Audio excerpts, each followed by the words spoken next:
Abdurrahman Sahib. I've got a question from Surah Taha, verses 103 to 105.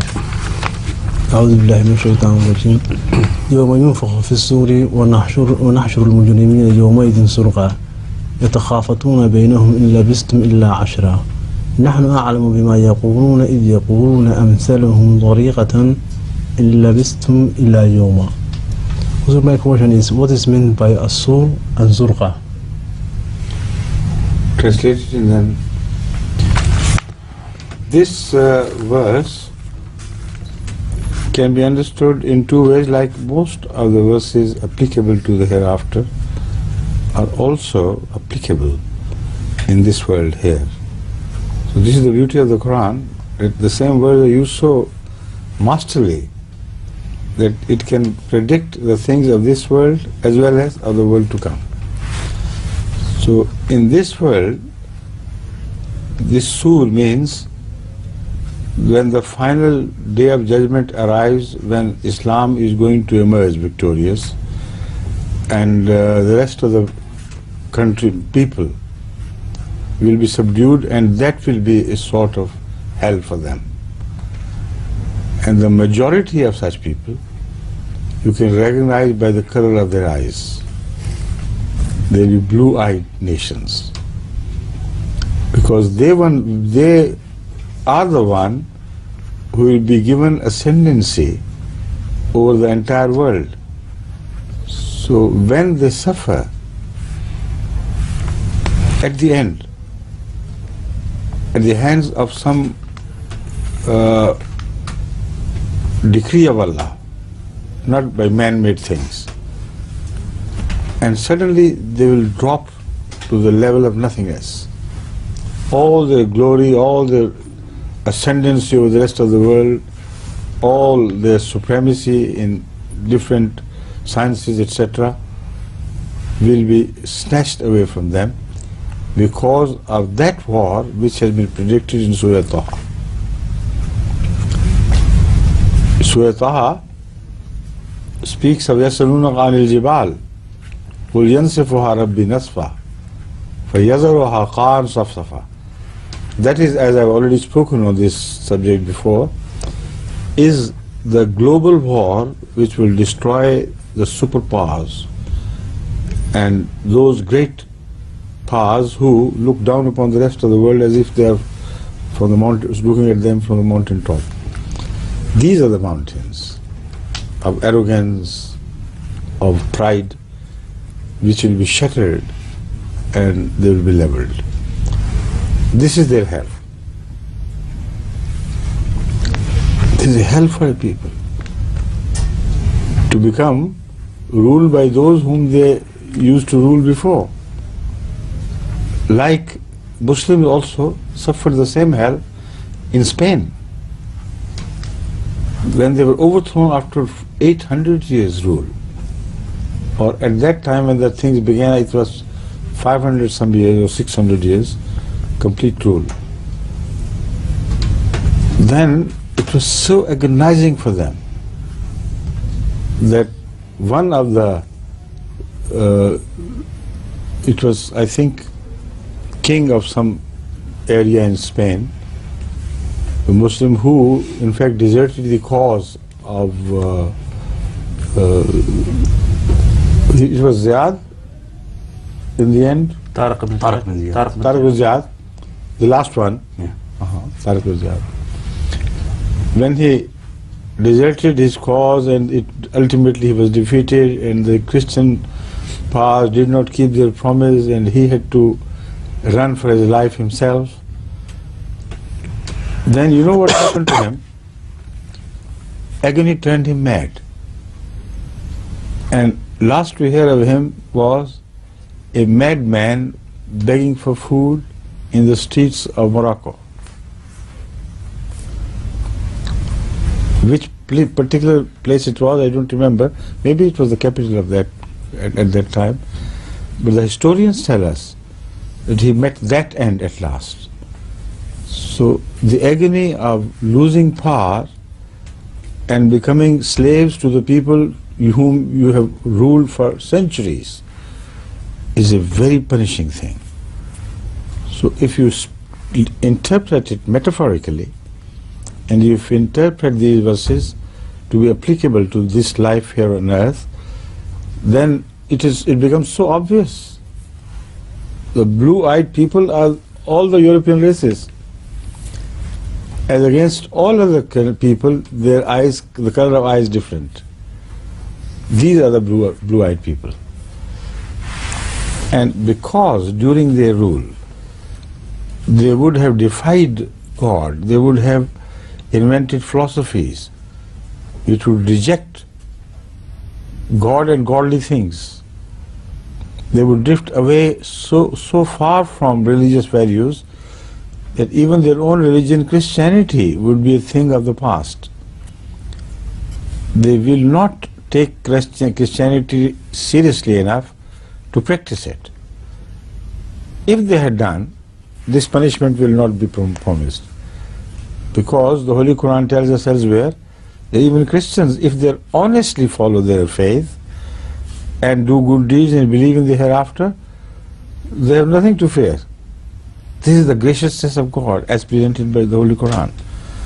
So there they would naturally deserve hell, having ruled the world so long and having excelled in so many sciences and philosophies. What did they do ultimately to the world? They practically preached atheism, materialism, a life which is not governed by the concept of God and His being supreme and the one to whom you are going to appear on the Day of Judgment. These things together I have bracketed. These are the things which these people have denied. And Christianity only is in name. Where is Christianity practiced here? Whenever some English people come to meet me and such a question is raised, when I inquire from them, tell me, is this civilization Christian, which you are putting in for comparison against Islam? First tell me, is it Christian? And without fail, the ponderant say no. It's not Christian civilization. So why do you compare an irreligious, godless society with religion? If you want to make comparison, compare Christianity with Islam, you're right. You have a right to do that. But religion with atheism, then this is nothing. I mean, you can't say our culture, our society is superior to that of Islam. How could it be when it has abandoned Christianity, it abandoned all the religious values, and you are beginning to suffer from the consequences? So in that respect, for God to say that they will be the ones who will make most of hell, it does not mean that all Europeans or Americans or Canadians will go to hell. It does not mean that at all. The Holy Quran issues a verdict, an edict, and then makes exceptions as well. So with reference to Christians, Jews, etc., the Holy Quran has made very clear exceptions. That God is not enemy of the people whom He Himself has created. If they behave, what has God to do against them? So the Holy Quran repeatedly informs them of realities from different angles. كَذَلِكَ نُصَرِّفُ الْآيَاتِ. The Holy Quran says this is how we keep changing the angles of things so that they may understand. So this verse is one of those verses to make them realize the folly, and they must realize that this is the grave consequences which they are going to suffer. If they do not believe in the hereafter, let them not. But when they see punishment here on earth, what will they do then? So this is the reason why the Holy Quran speaks in terms that you see the fulfillment of the prophecies here on earth, so that you cannot say it may not happen in the hereafter. When part of the prophecy is fulfilled here, the next part will certainly follow. Got it? Is that what you wanted to find? لا أظن أنه طارق بن زياد. It was Abdullah. سنتثبت من اسم. We were talking about the name of the king was Abdullah, who sold the interest of Muslim Undulus to some Christians, and he was jealous of the then general. It was Qasim or somebody, I don't remember the name, but there is one Tariq bin Ziyad. In the beginning, he was one of those who conquered Spain. But I'm talking of another general who happened to be at the end. He was a very zealous, dedicated Muslim. And he it was who repeatedly told the king not to surrender, not to come into any peace agreement with them, no truce, fight it out, and we are ready to offer our lives. And he had warned them that they will not keep their word. It will be too late for you to realize the folly of this surrender. But he overruled him. So he went alone and attacked the enemy. And when he was surrounded ultimately, from one rock, he jumped into the sea below, very deep below. I have seen if it is the same rock, but I don't know, but it is said by people who know that this is the rock from which he jumped. And it's very down, deep below, deep, steep below, that the sea, you can see the sea. And then he was not heard of. So either he survived or he did not, nobody knows. But that was the last of him, as he was saying, a proud man. He didn't surrender till the end. On the other hand, Abdullah, the then king, migrated from Spain because he was disinvested of everything he had. All power were taken away from him. And then he was forced to leave. So he left everything behind.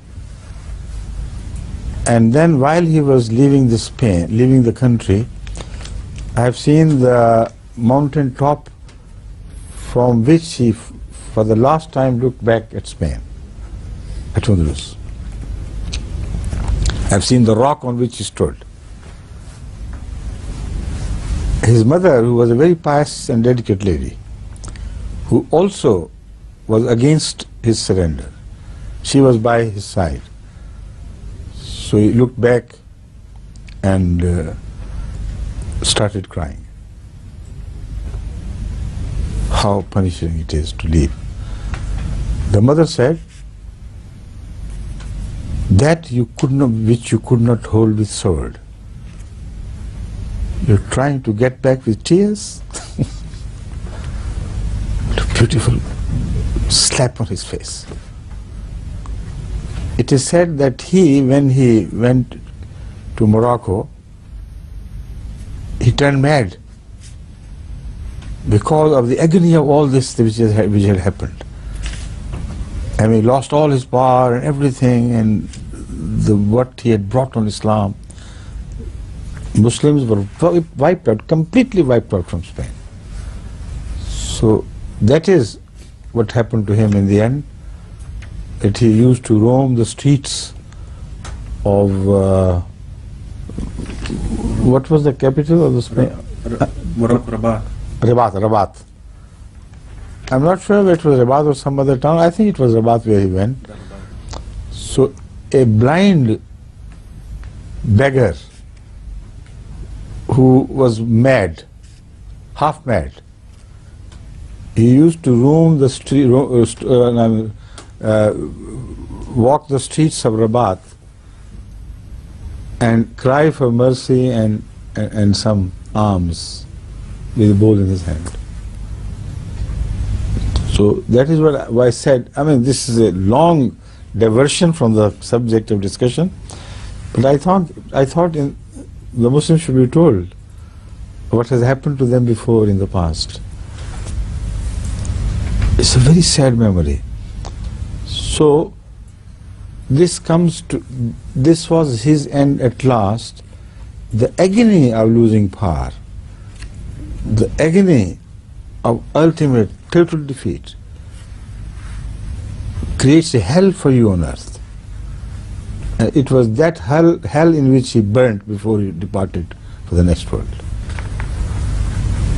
That is why I thought of him. But tomorrow, inshallah, or the day, or whenever we meet again, I'll give you the exact names, because my memory of events is, I hope, clear, but the memory of names is not that certain. So inshallah I'll give you exact names, who it was and what happened. Also, I have a suspicion that this madman could be not that king, but another Muslim leader who also had sold the interest of Islam in Spain. But as best as I can remember, I think this was the king who made this end. Tomorrow, you send me the notes after investigating, please. Then you remember the name of that mountain top? It's called Cispero de Moro, something like that. The last sigh of the Moor. The name of that rock is the last sigh of the Moor. It was a Moor king, you know. Mm-hmm. Most of the Muslim conquerors came either directly from Morocco or via Morocco. So they were all called Moros. So the last of the Moros, that is the king of the Moors, he sighed here. So they have marked every point of disgrace to remind their generations that this is what we did to them. When I went to Spain for the first time, they raised this question. When we built the mosque Al-Basharat, and in Morocco, in Pedrobad, in Spain. In Pedrobad, we built a mosque, and this was the first mosque built after 5 centuries or so. So everybody was amazed, and all the Spanish press gathered there to inquire from me, why have you come? What is the purpose? Do you want to take the Spanish territory back, which you lost? You know, that was the spirit, and there was visible, you know, dissatisfaction and anger, which you could notice from the questioner's question, style of question.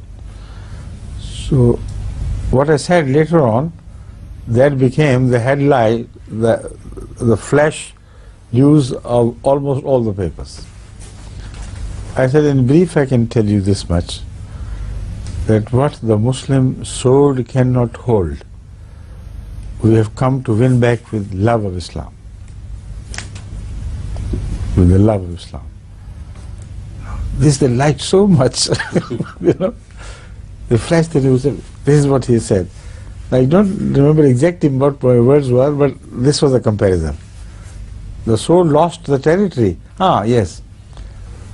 We have come to win the hearts of those whose territory could not be held with swords, with love, with nothing else. So this is what the plan is, of course. We're winning more and more converts from Spain now, mashallah. Purely with the love of God and love of Islam, which once it occupies their hearts, converts them completely. Please.